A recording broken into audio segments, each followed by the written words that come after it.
TN tax நேயர்களுக்கு வணக்கம். சமூகத்தில் நடக்கக்கூடிய அரசியல் நிகழ்வுகளை அதன் பின்னணி தகவல்களோட சேர்த்து தொடர்ந்து வீடியோக்களா பதிவிட்டுக்கிட்டு வரும். அந்த வகையில இன்னைக்கு நம்ம பார்க்க போறது கெத்து காட்டக்கூடிய பாஜக விழிப்பிரிக்கும் எடப்பாடி. என்னதான் நடக்குது தேசிய ஜனநாயக கூட்டணியில அப்படிங்கறத பத்தி விரிவா பார்க்கலாம் வாங்க. தமிழகத்துல தேர்தல் களம் சூடு பிடிக்க தொடங்கி இருக்கு.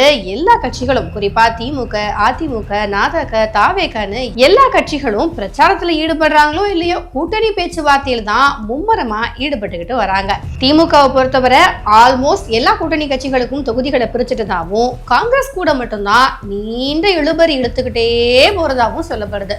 ஏன் அப்படின்னா காங்கிரஸை பொறுத்த வரைக்கும் இந்த தேர்தலில் குறைஞ்சது 28 தொகுதிகளாவது எங்களுக்கு வேணும் அப்படின்னு டிமாண்ட் பண்றாங்க. அது மட்டும் இல்லாம ஆட்சி அதிகாரத்துல பங்கு வேணும் அப்படிங்கிறதுலையும் அவங்க விடாப்படியா இருக்காங்களாமா. ஆனா இதெல்லாம் சரிப்பட்டு வராது அப்படின்னு முதலமைச்சர் சொல்லிட்டாலுமே கூட இவங்களுக்கு இடையில கூட்டணி ஒருவேளை பிரிஞ்சு காங்கிரஸ் ஒருவேளை தாவேகா பக்கம் போயிடுவாங்களோ அப்படிங்கிற சந்தேகமும் மக்கள் மனசுல இருக்கு. சரி, இவங்களை விடுங்க, அங்க விட இங்க தான் என்டர்டைன்மெண்ட் அதிகமா இருக்கு. எங்கன்னா அதிமுகல தான். அதிமுகவை பொறுத்த வரைக்கும் பாஜகவோட அவங்க எப்ப கூட்டணி வச்சாங்களோ அப்பவே தமிழ்நாட்டுல ஒரு சரிவை காண ஆரம்பிச்சுட்டாங்க. எப்படியாவது இவங்கள்ட்ட இருந்து வெளியில வந்தே ஆகணும்பா அப்படின்னு எடப்பாடி பழனிசாமி முக்கிட்டு இருக்கும் பொழுது கவலையே படாதீங்க, நான் உங்களை பிரிச்சு விடுறேன் அப்படின்னு இடையில வந்தவர் தான் அண்ணாமலை. அதிமுகவினுடைய தலைவர்கள் பத்தி தரக்குறைவா அவர் பேசினதுனால இதுதான்டா சாக்கு அப்படின்ட்டு பாஜக இருந்து நாங்க விலகிக்கிறோம் அப்படின்னு அதிரடியா அறிவிச்சாங்க அதிமுக. ஆனா அதுக்கப்புறம் மேலிடத்துல இருந்து என்ன கட்டளை வந்ததோ, என்ன சமாதான பேச்சுவார்த்தை நடந்துச்சோ, மறுபடியும் இந்த தேர்தல்ல பாஜகவோட நாங்க கூட்டணி வச்சு தேசிய ஜனநாயக கூட்டணி சார்பா தான் இந்த தேர்தலில் போட்டியிட போறோம் அப்படின்னு எடப்பாடி பழனிசாமி அறிவிச்சிருக்காரு. இப்ப கதை என்ன அப்படின்னா கூட்டணி பங்கீடு தொடர்பாதாங்க. ஏன்னா கடந்த 2024 நடந்த எம்பி தேர்தலில் தமிழ்நாட்டுல பாஜக 11% வாக்குகளை வாங்கியிருந்தாங்க. இதை பலமா வச்சுதான் இப்போ இந்த சட்டமன்ற தேர்தலில் அதிக தொகுதிகளை அவங்க டிமாண்ட் பண்றாங்க. குறைஞ்சது 50 தொகுதிகள்ல நம்ம போட்டியிட்டு ஜெயிச்சாதான் பெரும்பான்மை காமிச்சு ஆட்சி அதிகாரத்துல பங்கு வாங்க முடியும் அப்படின்னு பாஜக தீவிரமா இருக்காங்களாமா. இதுக்காக மத்திய அமைச்சர் பியூஷ் கோயல் தமிழ்நாடு வந்திருக்காரு. கூட்டணி தொடர்பா 2 கட்சிகளுக்கும் இடையில பேச்சுவார்த்தையும் நடந்துகிட்டு வருது. ஆனா அதிமுக சார்பில் இருந்து பாஜகவுக்கு 35 தொகுதிகளையும் மற்ற கட்சிகளுக்கு 15 தொகுதிகளையும் பிரிச்சு கொடுங்க அப்படின்னு கோரிக்கைகளும் முன்வைக்கப்படுதாமா. தேசிய ஜனநாயக கூட்டணியில யாருக்கிட்ட பலம் இருக்கு அப்படின்னு நல்லா தெரிஞ்சு வச்சிருக்கக்கூடிய அமமுகவினுடைய டிடிவி தினகரன், நான் நேரடியா பாஜக கூட தான் தொகுதி பங்கீடு தொடர்பா பேச்சுவார்த்தை நடத்துவேன், குறைஞ்சது எனக்கு 8ல இருந்து 10 தொகுதிகளாவது இந்த தடவை ஒதுக்கியே ஆகணும் அப்படின்னு கராரா சொல்லிட்டாராமா. இது மட்டும் இல்லாம ஏசி சண்முகத்தோட புதிய நீதி கட்சியும் ஜான் பாண்டியனோட தமிழக மக்கள் முன்னேற்ற கழகமும் தலா 2 தொகுதிகள் எங்களுக்கு வேணும் அப்படின்னு டிமாண்ட் பண்ணியிருக்காங்களாமா. கடந்த 2021ஆம் ஆண்டு நடந்த சட்டமன்ற தேர்தலில் அதிமுகவோட கூட்டணி அமைச்சிருந்த பாஜக 20 தொகுதிகளில் போட்டிட்டு இருந்தாங்க. அப்படி பார்க்கும்பொழுது இந்த தடவை அதை விட அதிகமான இடங்களை நம்ம கேட்டு வாங்கினாதான் நமக்கான கெத்து குறையாது அப்படின்னு பாஜக நினைச்சுக்கிட்டு இருக்காங்களாமா. ஆனா அதிமுகவில் எடப்பாடி பழனிசாமியோட திட்டமே வேறையா இருக்கு. அதாவது குறைஞ்சது 170 தொகுதிகளில் அதிமுக தனித்து போட்டியிடணும் அப்படிங்கிறது தான் அவருடைய பிளானா இருக்கு.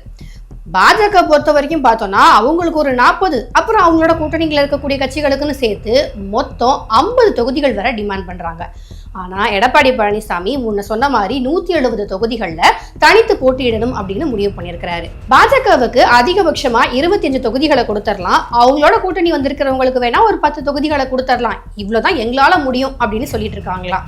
இதுக்கிடையில அன்புமணியோட பாமகவுக்கு 17ல இருந்து 18 இடங்களை ஒதுக்குறதுக்கு அதிமுக தயாரா இருக்காங்களாம். அதோட சேர்த்து ஒரு மாநிலங்களும் சீட்டையும் கொடுக்கறதுக்கு அவங்க ரெடியா இருக்காங்களாமா.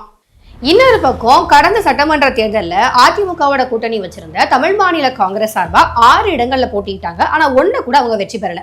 ஆனாலும் இந்த தடவை எங்களுக்கு குறைஞ்சது 8ல இருந்து 12 சீட்டு வரைக்கும் நீங்க எங்களுக்கு கொடுக்கணும் அப்படின்னு அதிமுக கிட்ட டிமாண்ட் வச்சிருக்காங்களாமா. அது மட்டும் இல்லாம ஜி.கே. வாசனுக்கு பேசாம ஒரு ராஜ்யசபா சீட்டு கொடுத்துருங்களேன் அப்படின்னு கேட்டிருக்காங்களாமா.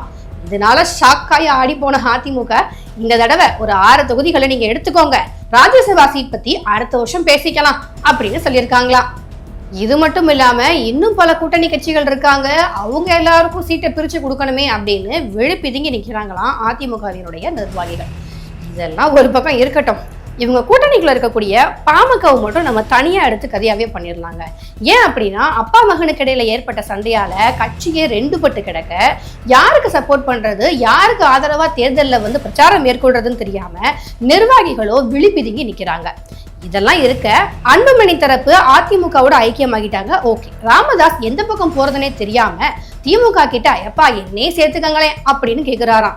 ஆனா திமுக கூட்டணியில் இருக்கக்கூடிய விடுதலை சிறுத்தைகள் கட்சி ஒருவேளை ராமதாஸ் திமுக கூட்டணிக்குள்ள வந்தா நாங்க டீசெண்டா வெளியில போயிடுவோம் அப்படின்னு சொல்லி பயமுறுத்துறாங்களாமா.